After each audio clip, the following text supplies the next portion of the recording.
President Trump has plunged the US into this war with probably the most extreme option he had available. So what happens next, and how likely is this conflict to expand further? Iran is almost certain to retaliate. Not doing so would make it look even weaker. So what could it target?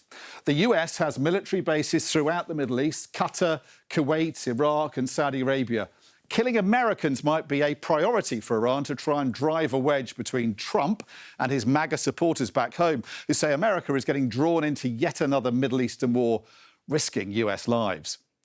Iran could attack Americans directly with drones and missiles, or use proxies in the Middle East. Hezbollah in Lebanon has been massively degraded by Israel. More likely, Iran would use militias it backs in Iraq, or the Houthis based in Yemen, whose truce with the US appears to be in tatters.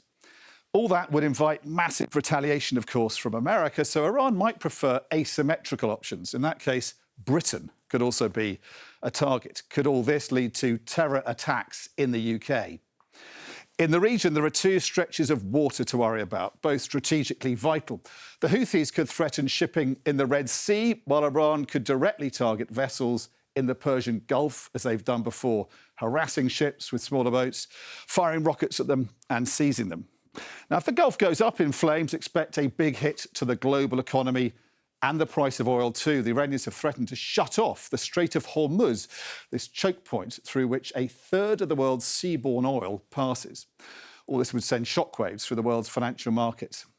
The US has massively increased its presence to retaliate to any retaliation, with no less than 3 aircraft carrier battle groups in the region.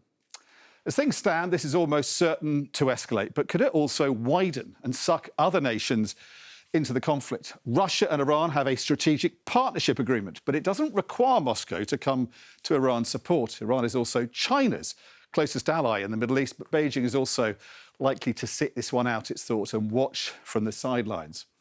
The priority for Iran's leadership is to survive, to fight another day, and redouble efforts eventually to build the bomb. If Israel can't change the regime in Iran, which isn't easy, it'll have to manage the Iranian threat and cut it down to size from time to time. That could mean years more military action and could be hugely costly for both Israel and its American backers. So Iran is in a very tight spot, but the future could be challenging for both Israel and America too.